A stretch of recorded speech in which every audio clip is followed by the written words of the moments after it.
All right, hi folks, we're going to get started. My name is Stephen Glauser. I'm a program officer here at the Foundation. I'll let my colleagues introduce themselves. Hi everybody, my name is Eric Bias and I am a program associate at Russell Sage. Hi everyone, my name is Deandra Durand. I'm the program assistant at the Russell Sage Foundation. Great, and I'll first go over some housekeeping. And Eric, if you want to put the next slide up, great. First off is that this meeting is being recorded. So if you have to step out early or you missed something, you can go back through. We'll post it on our website. Next, we please ask that you use the Q&A function for questions. It helps us keep track. When you ask in the chat, it can sort of get lost if a lot of other things happen. The Q&A function allows us to pay attention to which ones have been answered or not yet. We ask that you sort of refrain from asking very specific questions about your individual project. You'll see we'll give you at a couple points, ask you to email us at programs@rsage.org. That's really the best place for very specific projects about your specific situation, your specific project. And finally, if we don't get to your question, again, please reach out to us at that email, programs@rsage.org. That's the general email address that we suggest because all three of us, Eric, Deandra, and I, get that email in our inboxes. So if one of us is out of office or if we're very busy, it's more likely to be seen by someone than if you email one of us individually. Go ahead, Eric. So just to give a little bit of background on the foundation, we've been around for more than 100 years now. We were established by actually the wife of Russell Sage, Margaret Olivia Sage, for, quote, the improvement of social and living conditions in the United States, unquote. It goes to say that Russell Sage was kind of not a great person. He was known as a robber baron, and he kind of made his money off the exploitation of those below him. He was like a financier, as most of the people are in those ages that have foundations nowadays. So really everything that we owe to the foundation can be down to Margaret Olivia Sage.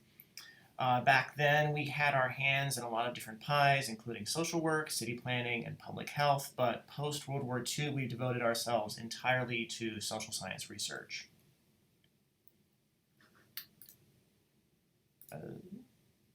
So currently we have 4 main program areas. The first being behavioral science and decision-making in context, which was created from our very old, I think, originating from 1986 behavioral economics program and our much more recent decision-making program. We have a future of work core program and a race, ethnicity, and immigration program as well. We also have a special initiative that is co-funded with the Carnegie Corporation of New York called Immigration and Immigrant Integration, which is kind of a more targeted version of our race, ethnicity, and immigration, looking at primarily integration issues. And we also have a social, political, and economic inequality program. For the next research grants deadline in July 26th, it's important to note that all of these program areas, we're accepting LOIs for all of these program areas. And you can find very detailed RFPs and recent grants for all of these on our website. Great, so the main focus of this webinar is going to be for how to put together an LOI for our July 26th deadline. The foundation has a number of different ways you can get funding and support from us. We'll go over a few of them in a little bit, but one of the main ways that folks get support from the foundation are these research grants. We have 2 tiers. There's a trustee award, which is a maximum of $200,000. And we have presidential awards, which max out at $50,000. But if you are doing data collection, or if you were a team of multiple untenured assistant professors, then you can ask for up to $75,000. The main thing to note here is that the application process is the exact same for both of these. The only difference is who gets to sign off at the end. So everything under $75,000, the president and staff here at RSF get to make the decisions. Everything over $75,000 requires the approval of our board of trustees. You can go to the next slide, Eric. So the main process for these research grants are, the main thing you have to know is that it's a two-step process. You submit a short letter of inquiry. These are 4-page pre-proposals, essentially. And we have deadlines for these 3 times a year. So in the upcoming summer deadline, what will happen is we'll get a whole bunch of LOIs in, and they go through first an internal staff review. It's best to sort of think of us as staff as an editorial board at a journal. We are sort of doing general desk reject type decision. We're basically deciding if the projects that are being proposed are of interest to the foundation, if they're far enough along, if you have access to the data. We're asking all of those sorts of questions. And then we are no longer, none of us are experts in any field anymore. We have to read across such broad topics and broad disciplines. We are reading economics, sociology, psychology, political science, anthropology, some history. And so we are a general audience, and we are mostly deciding whether or not it's a good fit for the foundation. And we are selecting who we think would be good external peer reviewers. Those external peer reviewers are reading it more, they are probably better methodological or topic matches for your project. And they are going to make recommendations about whether we should invite a full proposal. We will invite full proposals about a month ahead of the proposal deadline. All of the full proposals will go to external peer review. When we get those external reviewer comments, we will send them to you anonymized and ask for a response memo. This is sort of like think of it as like a quick R&R where you can sort of quickly answer any questions that the reviewer has, and it doesn't have to be a full resubmission. These responses, the reviewer comments, and the proposals are reviewed by our advisory committees. We have a standing advisory committee for each of our program areas that Eric recommended earlier. And the advisory committees then help us decide whether things should go forward to the board for approval or whether the president should approve them.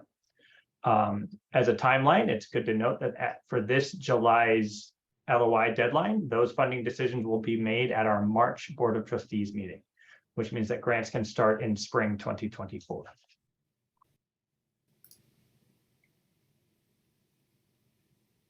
Hello, everyone. So dissertation research grants is one of our newer programs. We've currently funded 2 cohorts of PhD students with the dissertation research grants, or DRG for short. Eligibility for DRG is that you have to be a PhD student from an enrolled US-based university. So if you are a student or a foreign student attending a US-based university, you're more than welcome to attend. However, if you are an American student attending a foreign university, unfortunately, we would not be able to fund you. The stipends or the funding for the DRGs are up to $10,000, and students have to be at the APD stage or ALPA dissertation of their research to qualify for these for the DRG. Funds that are allowed include participant fee, data collection, transcription, and lab fees, and a living stipend of up to $5,000. This is a one-step process, so the only thing that a DRG member would have to do is to submit a 5-page single-spaced proposal and a CV. The application is once a year, and our next application will be open on February 2024. The QR code that you see on the bottom right-hand side with the little T-Rex, that QR code will link you directly to the DRG application. The pipeline is also another one of our newer programs.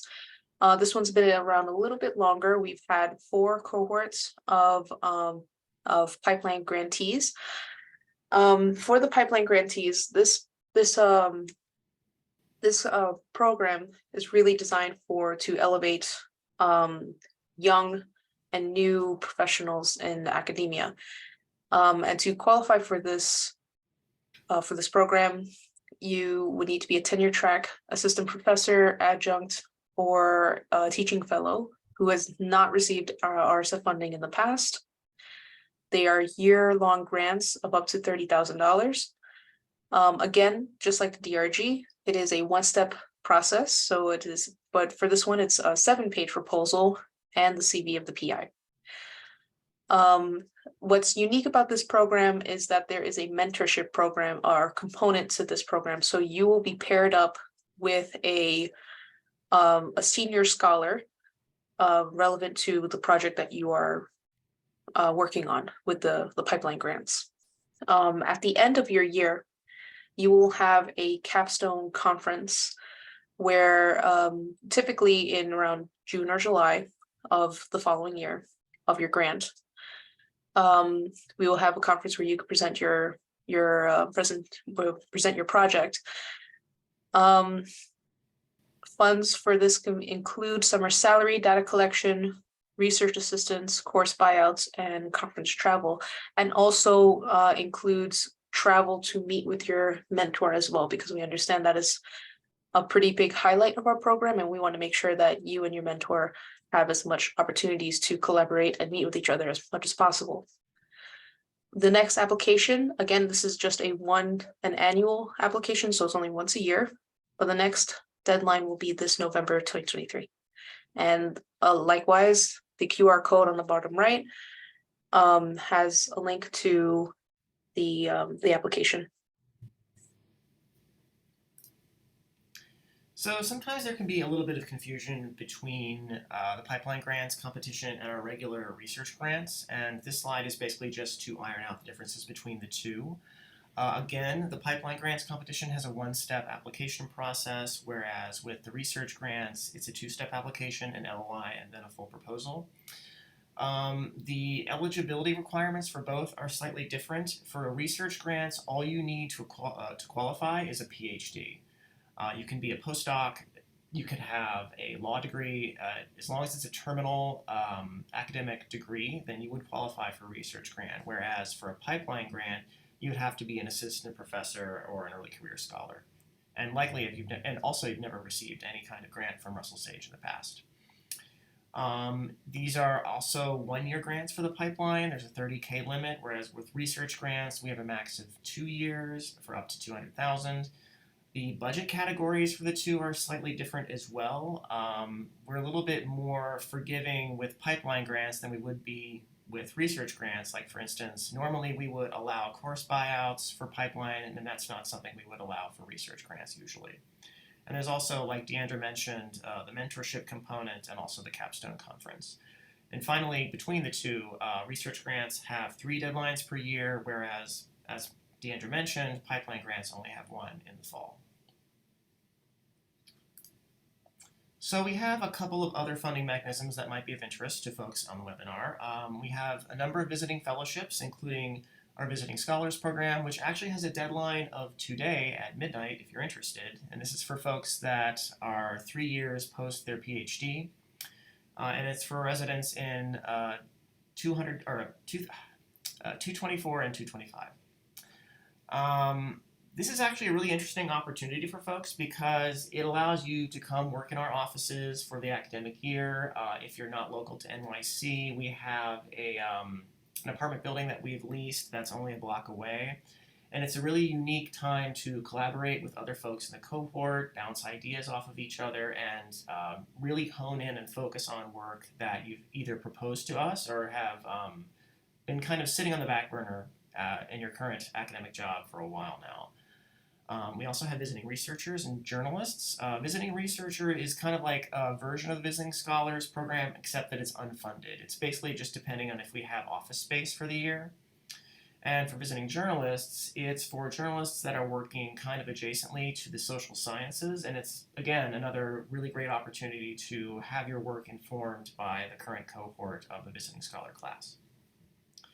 We have an open access interdisciplinary journal for the social sciences. This is usually topic-based. Generally, there's a call for proposals, like, for instance, we had a recent one on reparations, and folks send in their submissions. This is pretty open. I think undergraduates can also apply to this. We have a number of summer institutes for early career scholars. Previously, it was for behavioral economics and proposal development. We recently had one on migration research methods, and we had some in the past for computational social sciences and biological approaches in social science. Deadlines for these are usually in the spring. For most of these, there are no restrictions based on your citizenship, country of study, or country of employment, as long as your research is US focused. Again, you could be working at, you could be a Canadian scholar working at the London School of Economics. As long as your work is US based or US focused, then that should be fine for these particular mechanisms. All right, I want to dive in a little bit to how we use reviewers and the different roles at various stages of what happens. So I alluded to this a little bit earlier. Your first hurdle is the program staff here at RSF. As I mentioned, we are generalists, and we are screening all of the submissions internally before we send anything out for review. That goes for all of our programs. The research grants, we are screening LOIs. The pipeline grants, we are screening the proposals. The dissertation grants, we are screening the proposals. The visiting fellowships, we are screening the proposals. And we are helping to choose who the external reviewers should be. I think it's good to note that we are generalists because you have to sort of think of that as your first audience. We have to be able to tell quickly what your research question is, what your hypothesis is, what your data sources are, what sorts of methodology you're going to be using. We want to be able to see those in the submission because that helps us decide whether this is of interest to the foundation, and it helps us decide who the external reviewers should be. One interesting thing we do here at the foundation, as opposed to a place like, say, NSF, is we customize the reviewer pool to the applicants. So we are specifically picking a number of reviewers based on what you are proposing. So if you are proposing a survey experiment, we're going to ask someone who has experience with survey experiments to look at your proposal. Versus a model where NSF has panels of people who see all of the proposals. No single proposal here is going to be read by the exact same group of people. It's very unlikely, unless you propose something very similar to something else or something like that. A good thing to note about our external reviewers is that they are interdisciplinary. They are generally a mix of the major social science disciplines, economists, psychologists, political scientists, sociologists, occasionally historians where it's relevant, anthropologists where it's relevant. They are often former grantees of ours, former visiting scholars of ours, but we do occasionally cold email people when we are unable to find someone in our existing network who may have expertise on a specific topic or methodology. After that, our advisory committees are standing committees for each program area that Eric introduced earlier. So each program area has its own committee. And those committees have, again, they are more senior scholars who are leaders in their field, considered leaders in their field. They are interdisciplinary again. And this interdisciplinarity is something we hit on a lot. It's generally good to make sure you are aware of the literature in other disciplines. We don't want you coming in and saying, this is the first time anyone has ever studied this topic, only for, say, a reviewer in another discipline to come along, read it, and say, hey, we've been studying this for 10 years. Here are all of these citations that they missed. You should not fund this proposal. So it's always a good reminder to read outside of your discipline when applying to the Russell Sage Foundation. The advisory committees, as I mentioned earlier, help decide which proposals move forward for funding consideration. And the Board of Trustees is similarly primarily active academics and social scientists. You can, I think on our website, we have an About Us section. You can look at who our Board of Trustees folks are. And you can see that they represent a bunch of different disciplines and methodologies. So we have people who do survey experiments. We have people who do administrative data, work with administrative data. We have people who are qualitative researchers. So we have a good mix on the board. We think that we have most of the disciplines and methods and types of data included. That way our board really is an active board. They are not a rubber stamp board. They will occasionally reject proposals that have made it through every other every other step. You can go to the next slide, Eric. I think it's a good thing for you to understand what we ask our reviewers to look at. So we're mostly asking, is the question important and compelling? Then we want to know whether the research design, data, and methods are the right way to answer that question. We ask the reviewers to look at the CVs and let us know if any additional expertise or training is necessary to carry out the project. We want to know what the likely contribution of the project is, whether it's like a marginal contribution at a I don't know, a mid-tier journal, or is it going to win the Nobel Prize? Like like how important is this? What is going to come out of this? And then we ask them a sort of catch-all. Is there anything that you can think of to help strengthen or improve the project? These are the questions we specifically ask for our full proposals, but this is the sort of framework that we ask all of our reviewers to do when they're thinking about the projects at other stages. So be it the LOIs or the pipeline grants or the dissertation grants. Go ahead, Eric. All right, folks, if you have never applied to Russell Sage in the past, I would say that this is probably the meat of the entire webinar, and you should take pictures of this at will.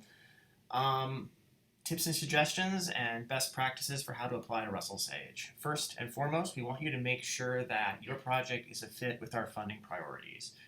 If you are looking for us to fund your nonprofit, or if you're looking for us to give you career advice or what have you, it's probably not going to go very far, so please make sure you take a look at our website, take a look at our program areas, and make sure that what you're proposing is a good fit for us as a foundation. That being said, if you have research questions, and you should, we would rather that they drive the proposal and not the data. We don't want it to be the other way around. So we don't want you to have an access to a really great data set, but not really know exactly what to do with it. We want you to have the research questions well developed beforehand. We want you to map the research design, data, and methods tightly to these research questions, and we want you to design your project from there. We want your proposal narrative to be balanced and well constructed. A lot of folks make mistakes in that they don't use the space that they're given very efficiently. In other words, they include long paragraphs on, say, how their research project fits with Russell Sage's goals, and you don't really need to do that at this stage. We can kind of glean that just from reading the narrative that you're giving us. Similarly, we don't necessarily need you to list your qualifications on an LOI, because we can get that from a CV.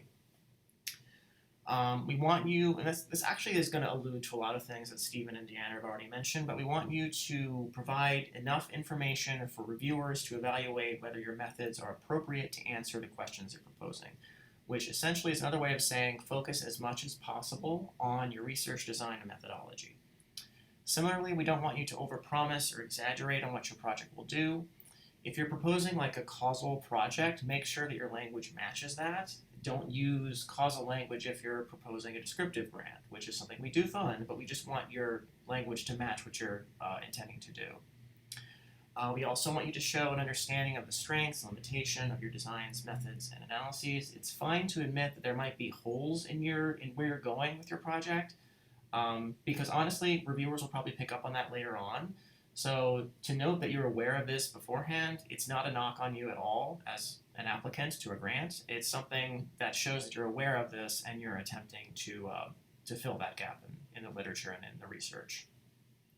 If you are asked to respond to reviews, please do so seriously, graciously, and in depth. We want to stress that this is an actual really great opportunity to really go hard in fleshing out your research. Generally, for LOIs, it's limited to 4 pages, and for proposals, it's limited to 20 pages. Proposal response memos, they don't necessarily have a page limit, and I say that with limits as to exactly how much you can say. You can't write 50 pages, but you can write another 20, maybe even another 30.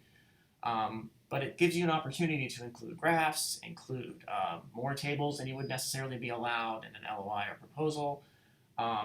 Again, it's really a great opportunity for you to address every possible criticism or concern that a reviewer might bring up. And we do ask you that if you do get criticisms or concerns in a review, please do address it. Because oftentimes you might have the same reviewer looking at your responses, and they will certainly notice if an applicant doesn't address their particular concerns or if they kind of gloss over them. Again, we've said it many times before, but please check our website, our FAQs, and our guidelines page. We have sample LOIs and proposals for each one of our program areas. Visiting scholars, or we will anyway, DRG program, pipeline. These are not necessarily best thought of as templates, but just like examples of really great projects that have gotten stellar reviews in the past that you can use to pattern your project off of. Lastly, we have a grantee portal that we use to collect our applications. This requires a separate registration that's approved manually by staff, generally program staff, and actually the grant management staff in addition. But anyway, it's a manual process, and because prior to a deadline we can get hundreds of requests, this can be pretty lengthy in terms of our time. So if you're intending on applying to us, please do so at least 2 days in advance, if not more. If you're thinking about applying to us, you can even do so today, because it can be pretty taxing on our time. Lastly, we receive many good proposals, and we can only fund so many of them. So if you do get reviews back from us, this is a really great opportunity to, again, address the reviews and apply again. We get maybe in a given round 250 to 300 applications and maybe fund 20, 25 of them. So that leaves a lot of really good proposals on the table that, honestly, just try again. Maybe you'll have a better shot the next time. On that note, if you're declined at the initial screen, which is basically another way of saying if you got a desk reject, there's usually 2 reasons that we give as explanations for this. We simply just can't give detailed explanations for every reject, but we usually say it's either not an RSF funding priority or the project is too preliminary. So what exactly does that mean? If it's not a funding priority, it's probably not focused on the US, or its outcomes are not a research priority of the foundation. If you're doing work on health outcomes, or if you're doing work on educational curricula, that's not something that we necessarily fund because other larger foundations fund those program areas. I can give a little bit more information on this later. If you're doing what we call routine analysis of existing publicly available data, which is basically just doing like some regressions on something that's publicly available like the ACS, that's not necessarily something we fund. We want you to use more innovative data sources, or we want you to use them in a more innovative way. So if you're linking PSID or ACS or another publicly available data source to something you've originally collected, that's perfectly fine. We would look at that. That's not something we would necessarily frown on. But if you're just doing work on publicly available data, that's not something that I would recommend you apply with us. We don't fund operational support, program evaluations, and we don't fund projects that do animal studies. Again, we don't fund projects that look at health outcomes or issues around educational curricula because there are other larger foundations that do that work. Around education, particularly Spencer does that kind of stuff. Health outcomes can be a little bit confusing for folks because some people like to apply with us with like mental health type stuff, like projects that look at mental health, thinking that our behavioral science program kind of parallels with that, and that's not necessarily the case. For behavioral science, we're really looking at the effect of biases, the effects of prejudices, or things like that. It's not necessarily around mental health. And similarly with educational curricula, as a foundation, we do fund education studies, but we really want to focus on projects that are kind of towards the end of the education stage, like folks that are entering the, like right before entering the workforce, so like late college or I guess late high school, things like that. Everything else would be focused on by Spencer, the Spencer Foundation. If your project is considered too preliminary, it could mean a number of things. We do fund data collection projects, but we tend to consider them to be kind of expensive to do. So we generally fund projects that are focused more on data analysis and things like that. That being said, data collection projects are something that we do fund, but we want you to have some kind of pilot data already collected to kind of show that you're going in a good direction with your project and demonstrating project feasibility. If you don't have any kind of pilot data collected, you might want to be looking at our pipeline grants project or program if you're eligible for that, because that's something that kind of requirement wouldn't necessarily be a requirement for. A couple of other miscellaneous reasons would be design flaws, like your data or your methods aren't necessarily suited for the research that you're proposing, or if your application is written in such a way that it's not clear that we are aware of what you're trying to do. If you use a lot of jargon in your LOIs, like Stephen mentioned, we're generalists typically, so we might not necessarily know exactly what you're proposing. If your LOI is not well written, or if it's copy and pasted from other grant requests, that's not necessarily something that would fly very well with us. We'd like you to really take into account our website and our program areas and to tailor your research to what we're focusing on. If you're just copying and pasting from another foundation, that is something that we will notice, so just be aware of that. And again, we really prioritize projects that have strong research designs, either descriptive or causal. So I would say devote at least half of an initial LOI towards fleshing out your research design and methodology. So I'll go over some of the basic budget guidelines. These are generally for the research grants process, but I will note where there are some exceptions for the pipeline grants or the dissertation grants as well. So the first thing to note is that when you submit that initial LOI, a budget is not required. We sort of just need a sentence or two in your narrative about maybe estimating how much you're asking for and what sorts of things the budget's going to go towards. Saying something like, we request $50,000 for research assistant summer salary and a small survey would be plenty of information at the LOI stage. When you submit a full proposal, we will ask for a full line item budget on our template, but at that initial application stage, we don't need a lot of information. That's the same for the pipeline grants and the dissertation research grants. At the time of application, we do not need a budget. We understand that oftentimes when you start including finances, you have to work with your university's Office of Sponsored Projects, and that's a whole extra burden ahead of application. So we don't want everyone to have to do that for the pipeline grants or the dissertation grants, just the folks who end up getting funded. So for our regular research grants, PIs who make below $250,000 can request summer salary of up to $25K for a 1-year grant or $50K for a 2-year grant. Course buyouts we will consider on a case-by-case basis, depending on what your course load is. If you are applying to the pipeline grants program, course buyouts are allowed regardless of what your course load is. Research assistance is always allowed, but we do not pay tuition costs.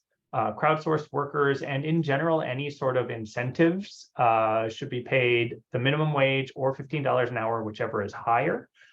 So we even include folks filling out survey experiments for you. If you're providing an incentive payment for them, we would like to see an estimate of, this survey took half an hour to fill out and I'm going to pay them $8 for that half an hour, and that would fulfill our requirement. Our research grants do not allow for travel funding for dissemination or conferences, but we do allow that for the pipeline grants and the dissertation grants program. Travel for data collection is always allowed. Like if you're doing qualitative interviews and you have to go on site to do those interviews, we will pay for things like lodging, meals, car rental, plane tickets, etc. We just sort of want to see how you came up with the budget amount that you estimate. We have many, many more budget guidelines and rules and things like that. They can be found on our website. But I think the main thing to note is that you won't need that until a full proposal or until you know that you are getting a pipeline or dissertation grant. So don't worry too much about the budget at the initial stage. It's sort of like after we've winnowed the field a little bit, then you can start to worry about the budget. And then finally, Eric, if you go to the last slide, just some last minute pointers, things that come up a lot. We really think it's beneficial to use your network. It could be people in your department, people at your college, folks you know on social media. We know Twitter is sort of a hellscape right now, but wherever you find people, be it Mastodon or if you've gotten a Blue Sky invite, ask people about their experiences getting grants from both the Russell Sage Foundation and other foundations. It can sort of be while we can tell you things from our perspective, it's sometimes nice to have the perspective of other people who've applied. Even if you don't need budgets, it's good to talk to your Office of Sponsored Projects. They often have experience working with us if you're at a university we've funded before, and they can sort of tell you some of the process. It's good to let them know early that you've applied. If they, we've heard that some offices of sponsored projects or research offices like to meddle too much and like to be the ones to submit. We want the PIs to be the ones to submit. We don't want it to be someone from the research office. So we do want you to have control over your application. Think about your budget a little bit. Don't think that if you ask for less money, we're more likely to fund it. We want to make sure that you have enough money to do what you're proposing to do. So when you do come up with that amount, make sure that it's actually the things that you need. Similarly, don't go way over, because we will have reviewers who note, we don't think they need that much money to do this project. They're way out of whack here. And then the budget will be cut. And lastly, and I can't repeat this enough, program staff are here as a resource, both before and after the time of application. Don't be afraid to use us. That means you can email us ahead of time with questions. We can set up a Zoom call to talk about your project. Maybe you have one or two different projects you're thinking about applying to us with. We can let you know which one we think is stronger. We can let you know if we think it's at the right stage, or if you're too preliminary, or like, hey, you're waiting for some pilot data, but this deadline is coming up. We can sort of talk through all of these issues, and I really advise that you do that not the week before the deadline. If it starts to be the week before the deadline, we get really busy, and our email accounts get inundated with requests. But if you're a couple weeks ahead, we should be able to have time to chat with you about whether we think it's a good idea for you to apply, or even you can do something like send us a little abstract or a one-pager to programs@rsage.org, and we can say, hey, yeah, this is sort of going the right direction, or, oh no, maybe you should consider going to a different foundation. I think that's all we have. I see. I'll just start off the Q&A. Right now, we will leave up this email address here. But the first thing I see in Q&A is it okay to use ChatGPT for proofreading the LOI? I wouldn't necessarily recommend that. I would recommend that you proofread it yourself. We sort of have been. We're still figuring out how LLMs are going to influence what we do here and how we see things. We've even played with ChatGPT putting together an LOI, just hypothetically, to see what it looked like. I would be really careful with, given that we know that ChatGPT introduces errors and makes up papers to cite and things like that. So I would be careful.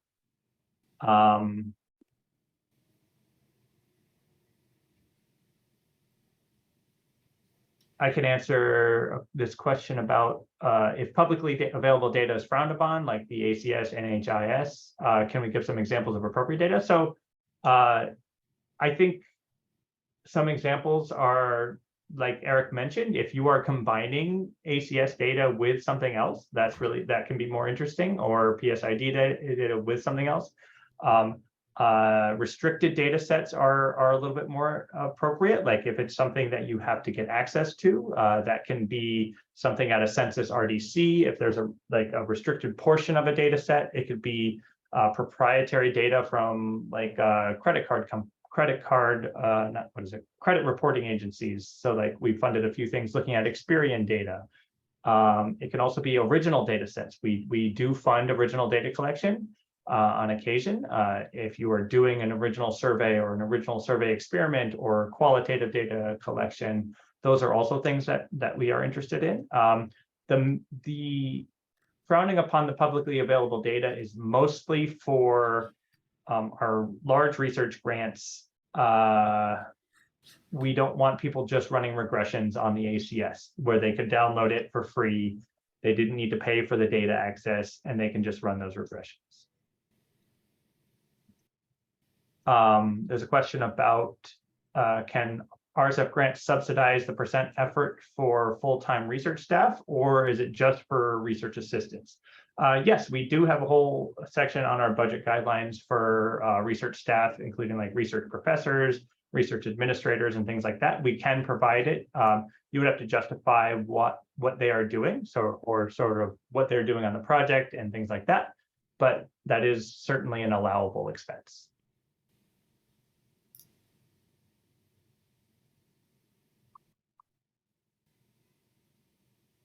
I'll just reiterate, if you have specific questions about your project, you should definitely email us at programs@rsage.org. And like I said, we can probably set up a time to chat with you over the next couple of weeks before the deadline.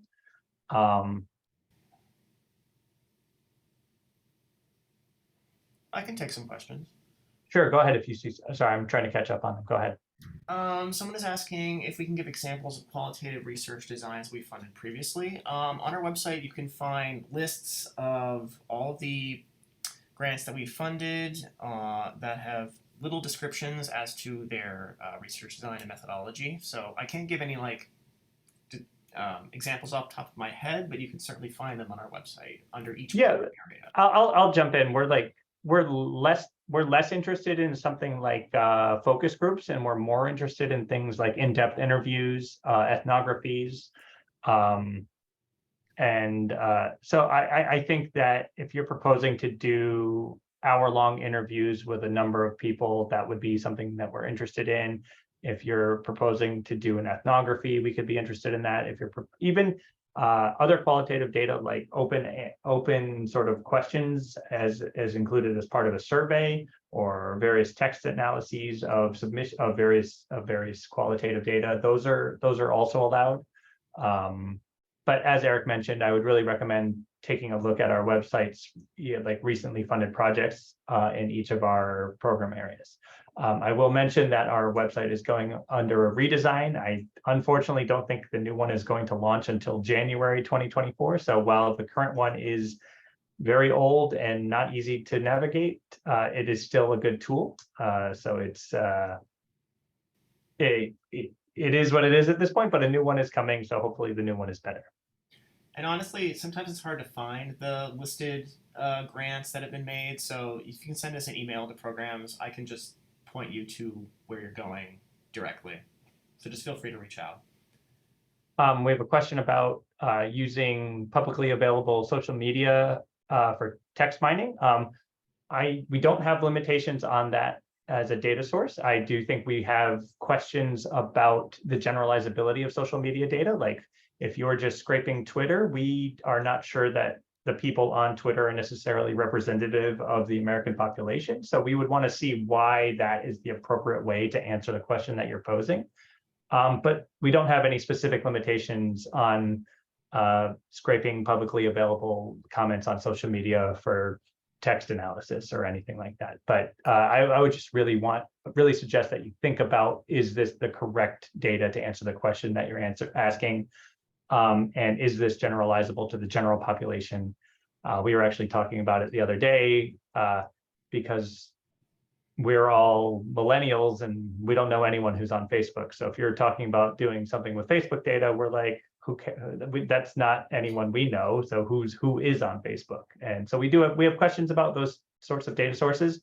But if you have a good reason to use them and you think that that's the right data source to answer the research question you're posing, by all means, you should apply. Just be aware that we're sort of thinking about these broadly.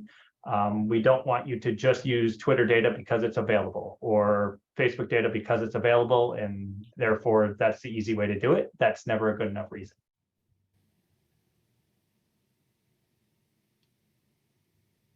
All right, I don't see any other questions in the queue. As always, I cannot say this enough. Please email us at programs@rsage.org. If a question comes to you later and you're like, oh, I should have asked this, we can always answer it. It's okay. There's no rush here. And if you want to set up a call with any one of us to shoot us an email with your abstract or something you're thinking about applying with, or 1 or 2 different projects you're thinking of applying to with, we can answer all of those questions. I would note probably a bunch of us are going to be out on vacation for the 4th of July next week, but we will get to your question for sure ahead of the deadline. And if you email us not last minute, we can probably get to that. Oh, just last question that popped in is, can you apply for 2 projects? Yes, we don't limit you to 1. You can apply for more than 1 LOI. You can submit more than 1 LOI at a time. All right, thanks everybody. Have a good rest of your day.